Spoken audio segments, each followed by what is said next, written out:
அனைவருக்கும் வணக்கம். Ayngaran astro YouTube சேனலுக்கு உங்களை அன்புடன் வரவேற்கிறேன். இன்றைய பதிவில் நாம் பார்க்க போவது என்னவென்றால்,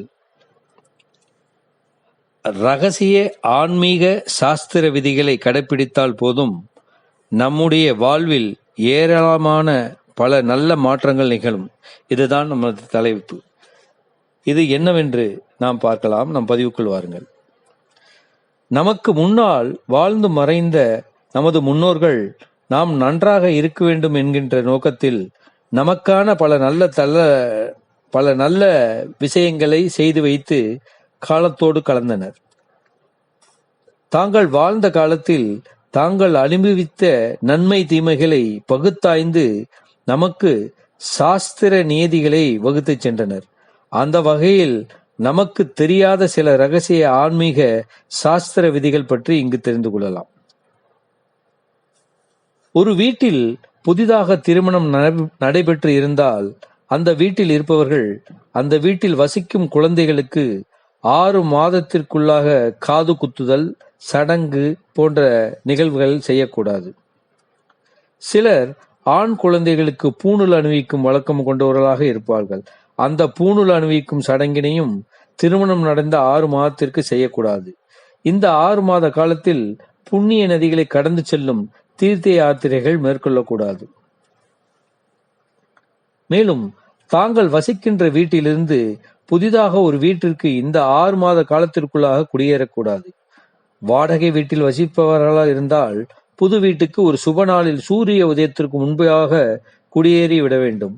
புது வீட்டில் குடியேறிய பிறகு அங்கு தங்கள் குலதெய்வத்திற்கென்று ஒரு தீபம் ஏற்றி வழிபட வேண்டும். அந்த குலதெய்வத்தின் ஆணைப்படியே தற்போது புது வீட்டிற்கு வந்ததாக நினைத்து தோஷங்கள் ஏற்பட்டு விட்டதோ என்ன எண்ணி வருந்தாமல் தங்களின் நன்றான கடமைகளை செய்ய வேண்டும். ஒருவரின் ஜென்ம நட்சத்திரத்தன்று ஒரு சில காரியங்களை செய்யலாம் என முன்னோர்கள் சாஸ்திர விதிகளாக வகுத்துள்ளனர். புதிதாக கல்வி பயிலுதல், நிலம் தோட்டம் போன்றவைகளை வாங்குதல், குழந்தைகளுக்கு அன்னப்பிரசன்னம் எனப்படும் சடங்கு செய்தல், பூணூல் போட்டுக் கொள்ளுதல், யாகம் செய்தல் போன்ற செயல்களை ஒவ்வொருவரும் தாங்கள் பிறந்த நட்சத்திரமான ஜென்ம நட்சத்திரத்தன்று செய்யலாம். வளைகாப்பு, சீமந்தம், முடியிருக்குதல், முகச்சவரம், நோய்க்கு முதலாக மருந்து சாமிடுதல், வெளியூர் பயணங்கள், கடல் கடந்த பயணங்கள் போன்றவற்றை ஒருவரின் ஜென்ம நட்சத்திர நாளில் செய்வதை அறவே தவிர்க்க வேண்டும். மேலும் கடன் வாங்கி அதை சரியாக திருப்பி செலுத்த முடியாமல் தவிக்கும் போது ஏற்படும் வேதனை வார்த்தைகளால் விவரிக்க முடியாது. சில குறிப்பிட்ட நாட்களில் கடன் வாங்கினால் அதை திருப்பி செலுத்த முடியாது என சாஸ்திரங்கள் அறிவுறுத்துகின்றன. மாதப்பிறப்பு, அஸ்தம் நட்சத்திரத்தில் வரும் ஞாயிற்றுக்கிழமை, செவ்வாய்க்கிழமை இன்ற தினங்களில் கடன் வாங்கக்கூடாது.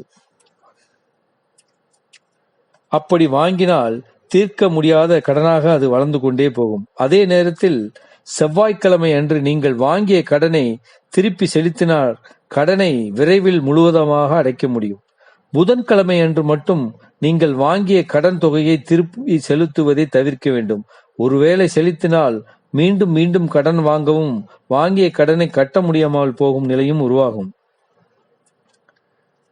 மேலும் தங்களுக்கென்று புதிதாக வீடு, வாகனம், நகை, இதர வீட்டு உபயோகப் பொருட்கள் போன்றவற்றை வாங்க புதன்கிழமை மிகவும் சிறப்பான நாளாகும்.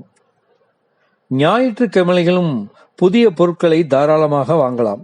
அசுவதி, சித்திரை, சுவாதி, திருவோணம், சதயம், ரேவதி நட்சத்திர தினங்களில் புதிய பொருட்களை வாங்குவதால் மேலும் புதிய பொருட்களை வாங்கும் யோகம் உண்டாகும்.